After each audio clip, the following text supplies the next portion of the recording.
क्या हो सकती हैं। एक अच्छा या इफेक्टिव कम्युनिकेशन हम किसे कहते हैं? एक बातचीत जब भी आपने किसी से की हो और आपको उस बातचीत में अच्छा लगा हो या फिर आपको लगा हो कोई रिजल्ट निकल के आया है, तभी तो आप कहते हैं कि बड़ी अच्छी बातचीत हुई भाई। तो तरह तरह की बात होती है, जैसे नॉन वर्बल होती है, वर्बल होती है, विजुअल होती है। यानी 3 तरीके की हमने बात देखी। अगर मैं कम्युनिकेशन को कहूँ तो 3 भाग में हम इसको डिवाइड कर सकते हैं। एक आपका वर्बल होता है जिसमें आप लिखते हैं या बोलते हैं। एक नॉन वर्बल होता है जिसमें अपने एक्सप्रेशन, चेहरा, हाव भाव या टोन, आवाज़ की जो इंटेंसिटी है उसके हिसाब से बात करते हैं। विजुअल होता है जो लैंग्वेज इंडिपेंडेंट होता है, यानी कि विश्व के किसी भी जगह जाएंगे आप उस साइन को देख के पता कर लेंगे कि यह क्या कहना चाहता है। इसको और प्रभावपूर्ण या और प्रभावी करने के लिए हमारे पास कुछ प्रिंसिपल्स हैं।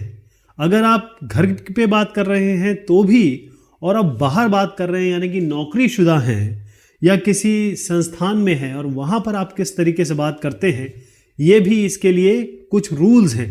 और इसको हम कहते हैं 7 C's। क्या कहते हैं हम? 7 C's। तो 2 लोगों की बातचीत में ये 7 C's क्या होता है? देखिए, इसमें सबसे पहले जो चीज़ आती है वो है क्लियर, साफ, कॉन्साइज, मतलब जितनी बात करनी है उतनी ही करनी है। कॉन्क्रीट, जो बात आप कर रहे हैं उसमें वजन होना चाहिए, हल्की बात नहीं होनी चाहिए।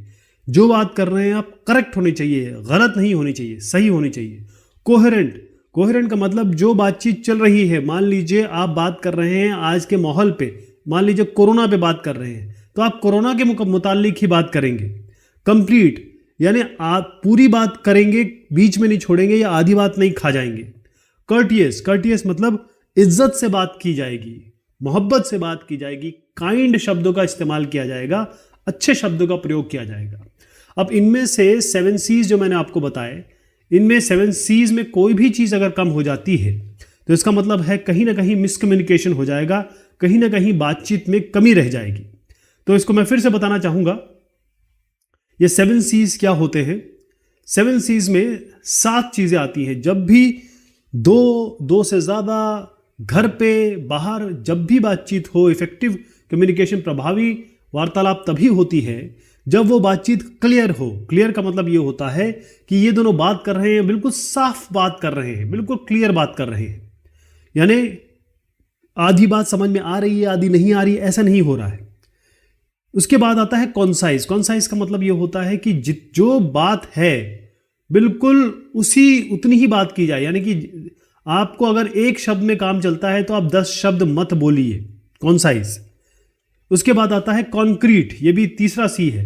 कॉन्क्रीट का मतलब ये होता है कि आप एकदम सही शब्दों का उपयोग करिए और फैक्ट्स के साथ बात करिए। ऐसे नहीं कि आपके व्हाट्सएप यूनिवर्सिटी से या मन के आपके दिमाग में बात आई और आपने कर दी।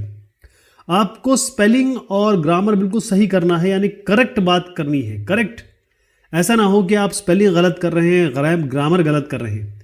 कोहेरेंट, कोहेरेंट का मतलब ये है कि भाई जिस टॉपिक की बात हो रही हो, अगर आप बजट के बारे में बात कर रहे हो और आप एंटरटेनमेंट के बारे में, सलमान खान के बारे में बात करने लगे तो वो कोहेरेंसी नहीं होगी। कंप्लीट का मतलब ये होता है कि भाई सारी इंफॉर्मेशन, मान लीजिए इस चीज़ से रिलेटेड ये इंफॉर्मेशन है तो सारी आपको देनी है, ऐसा नहीं कि ये दोनों खा गए आप, ये दोनों दी बस।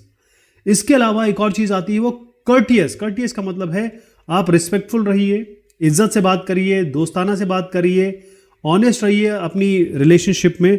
मतलब गलत बात मत करिए, गंदी बात मत करिए, और हाँ, ये सब जो शब्द यूज़ करते हैं, छी, ये सब नहीं यूज़ करना है।